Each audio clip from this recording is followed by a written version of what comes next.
সবাইকে জয় যিশু, hallelujah, praise the Lord. তো প্রভু যিশু নামে সবাইকে অসংখ্য ধন্যবাদ। যিশুর আলো চ্যানেলে সবাইকে স্বাগত জানাই, মহান ঈশ্বরকে ধন্যবাদ জানাই। তো আজকের বাক্য লূক লিখিত সুসমাচার 18 অধ্যায় 1 পদ। হালেলুয়া। আর তিনি তাহাদেরকে এই ভাবের একটি দৃষ্টান্ত কহিলেন যে তাহাদের সর্বদাই প্রার্থনা করা উচিত, নিরুৎসাহ হওয়া উচিত নয়। তো ঈশ্বর বলছেন প্রার্থনার বিষয়ে শিক্ষা, যে আমাদের কি সর্বদা প্রার্থনা করা উচিত। যে এই সমস্যা এসেছে, তো সেই জন্য কি আমরা দুর্বল হয়ে যাব এবং নিরুৎসাহ হয়ে পড়বো, ভয় করব, পিছিয়ে যাব, ঈশ্বরের পথে আর থাকবো না, এটা কি এরকম নয়। আমাদের কি সর্বদাই প্রার্থনা করা উচিত, নিরুৎসাহ হওয়া উচিত নয়। তিনি বলিলেন, কোন নগরে এক বিচারকর্তা ছিল, সে ঈশ্বরকে ভয় করিত না, মনুষ্যকেও মানিত না। বলছে তিনি বলিলেন কোন নগরে এক বিচারকর্তা ছিল, বলছে কোনো কি সেই প্রত্যেকটা জায়গায় কি একটা করে না কি থাকে, বিচারকর্তা থাকে। সেখানেও কি সেই বিচারকর্তা ছিল এবং সে ঈশ্বরকে ভয় করিত না এবং মনুষ্যকেও মানিত না। সে কি ঈশ্বরকে ভয় করতো না এবং যে মানুষ আছে কি তাকেও মানত না। আর সেই নগরে এক বিধবা ছিল, সে তাহার নিকটে আসিয়া বলিত, অন্যায়ের প্রতিকার করিয়া আমার বিপক্ষ হইতে আমাকে উদ্ধার করুন। কারণ সে যেহেতু বিচারকর্তা ছিল, সেই বিধবার কোনো কিছু তার বিরুদ্ধে হয়তো কোনো কিছু খারাপ কাজ হয়েছে, তার বিরুদ্ধে অন্যায় হয়েছে, তো সেই জন্য কি সে বিচারকর্তার কাছে বারবার যেত এবং সে বারবার গিয়ে কি তার বিচার চাইতো, যে আমার অন্যায়ের প্রতিকার করুন। সে বারবার কি যেত সেই বিচারকর্তার কাছে। আর সেই বিচারকর্তা কি সেই ঈশ্বরকেও মানিত না এবং মনুষ্যকেও না। সে কি বিচারকর্তা, সে কোনো মানুষকেও ভয় করেনি এবং কি ঈশ্বরকেও সে ভয় করতো না। তো সে বিচারকর্তা কিছুকাল সম্মত হইল না। যখন সেই বিধবা নারী গিয়ে যখন সেই বিচারকর্তার কাছে বারবার যাচ্ছে এবং তার অন্যায়ের প্রতিকার চাইছে, তখন সেই বিচারকর্তা কি কিছু তার কি প্রশ্নের কোনো কিছু উত্তর দিচ্ছে না। কিন্তু পরে মনে মনে কহিল, যদিও আমি ঈশ্বরকে ভয় করি না, মনুষ্যকেও মানি না, তথাপি এই বিধবা আমাকে ক্লেশ দিতেছে, এই জন্য অন্যায় হইতে ইহাকে উদ্ধার করিব।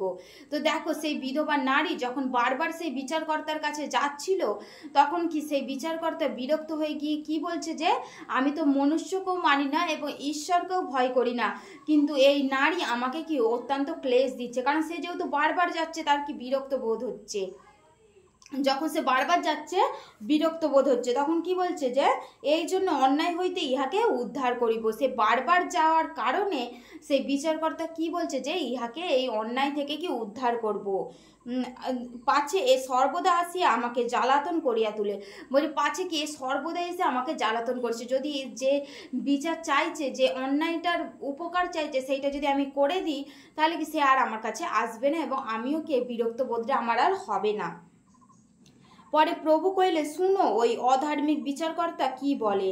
তবে ঈশ্বর কি আপনার সেই মনোনীতদের পক্ষে অন্যায়ের প্রতিকার করিবেন না? হালেলুয়া, মহান ঈশ্বরের ধন্যবাদ হোক। তো সেই বিচারকর্তা কি বলছে, যে অধার্মিক বিচারকর্তা যদি এই কথা বলে, তবে ঈশ্বর তার যে মনোনীত সন্তান আছে তাদের পক্ষে, তাহলে তিনি তার অন্যায়ের কেন প্রতিকার করবেন না? তাহলে তিনি তো অবশেষে অধার্মিক বিচারকর্তা। সে যদি বিরক্ত হয়ে সে যদি বিধবা নারীর তার অন্যায়ের প্রতিকার করতে যায়, তাহলে ঈশ্বর তাহলে কেন তোমার অন্যায়ের প্রতিকার করবেন না? ঈশ্বর প্রতিটা কষ্ট, ঈশ্বর প্রতিটা তোমাকে নিন্দে তাড়না, ঈশ্বর প্রত্যেকটা বিষয় দেখেছেন। আর ঈশ্বর সেই অন্যায়ের একটা করে প্রতিশোধ ঈশ্বর নেবেন। আমরা বিচারকর্তা নই, যে কোনো মানুষ যদি আমাকে কোনো কিছু বলে থাকে, যে তার বিচার আমি করতে যাব। ঈশ্বর সেই বিচার করবেন। আমরা যেন সেখানে চুপ থাকি, কারণ আমাদের কর্ণ অবধি পৌঁছায় না মানুষ কি কথা বলছে আমার সম্পর্কে। আমাকে বলা মানে কি, সেই ঈশ্বরকে বলা। ঈশ্বরের বাক্য কি বলছে, যে তোমরা আমার নয়নের মণি। আমার মণিকে যে স্পর্শ করে, সে আমাকে স্পর্শ করে। তাহলে কাকে স্পর্শ করে? সে ঈশ্বরকে স্পর্শ করে। যখন আমাদের ঈশ্বরের বিরুদ্ধে কোনো কথা হয়, তখন যেন আমরা চুপ করে থাকি, কারণ সেই প্রতিকার, সেই অন্যায়ের প্রতিকার তোমাদের ঈশ্বর অবশ্যই তাদেরকে একটু একটু করে তাদেরকে দিয়ে দেবেন। আর তারা বুঝতে পারবে যে ঈশ্বর আমাদের কি সেই অন্যায়ের প্রতিকারগুলো দিচ্ছে। তো যাহারা দিবারাত্র তাহার কাছে রোদন করে, যদিও তিনি তাহাদের বিষয়ে দীর্ঘ সহিষ্ণু, আমি তোমাদেরকে বলিতেছি তিনি শীঘ্রই তাহাদের পক্ষে অন্যায়ের প্রতিকার করিবেন। কিন্তু মনুষ্যপুত্র যখন আসিবেন তখন কি পৃথিবীতে বিশ্বাস পাইবেন? হালেলুয়া।